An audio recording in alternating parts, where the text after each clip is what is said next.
Pink Floyd shaped the sound of generations. With a hypnotic blend of experimental rock, philosophical lyrics, and groundbreaking albums, Pink Floyd became one of the greatest and most successful bands of all time. But behind the haunting melodies and iconic visuals lies a story of ambition, struggle, and enormous wealth. This is the biography and net worth of Pink Floyd, the band that built an empire from sound. The origins. Pink Floyd was formed in London in 1965, first led by the enigmatic Syd Barrett, along with Roger Waters on bass, Nick Mason on drums, and Richard Wright on keyboards. The band took its name from American blues artists Pink Anderson and Floyd Council, reflecting their early blues and experimental roots. Their 1967 debut album, The Piper at the Gates of Dawn, introduced a psychedelic sound that captured the underground scene in swinging London. But as Barrett's mental health declined, the band brought in guitarist David Gilmour, a move that would shape the band's future. The rise. With Barrett's departure, Pink Floyd moved toward more complex, conceptual music. Albums like A Saucerful of Secrets and Metal showed growth, but it was 1973's The Dark Side of the Moon that changed everything.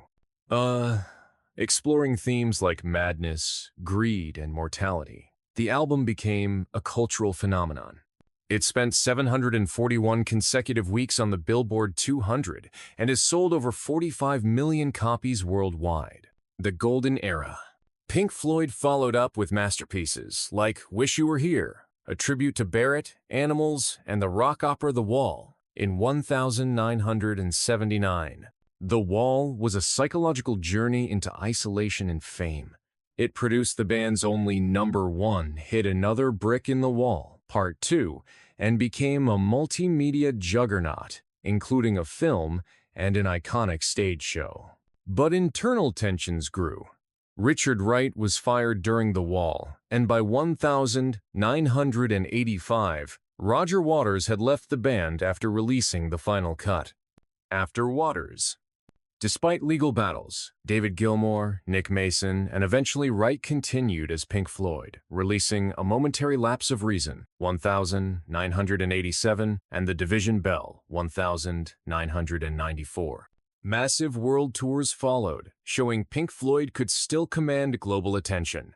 In 2005, all 4 classic members reunited one final time for Live 8, a brief but emotional performance. Richard Wright died in 2008, and in 2014, the band released The Endless River, a tribute album made from earlier recordings featuring Wright. Net worth. Pink Floyd isn't just critically acclaimed, they're financially colossal. As of 2025, their combined net worth exceeds $800 million. Roger Waters, $310 million, thanks to his solo tours and songwriting royalties. David Gilmour, $180 million, known for his solo work and philanthropy. Nick Mason, $180 million, the only member who played on every album. Richard Wright, estate, $70 million. His contributions remain immortalized in their catalog. With over 250 million records sold, Pink Floyd remains one of the best-selling music artists in history. Pink Floyd's journey wasn't always easy, from mental illness and breakups to court battles and loss they endured. But through it all, they created music that echoed across generations. Their legacy? Timeless albums, iconic soundscapes, and a fortune that mirrors their monumental impact. This has been the biography and net worth of Pink Floyd, brought to you by Top List for You. Don't forget to like, comment, and subscribe for more deep dives into music legends and their lives behind the spotlight. Until next time, shine on, you crazy diamonds.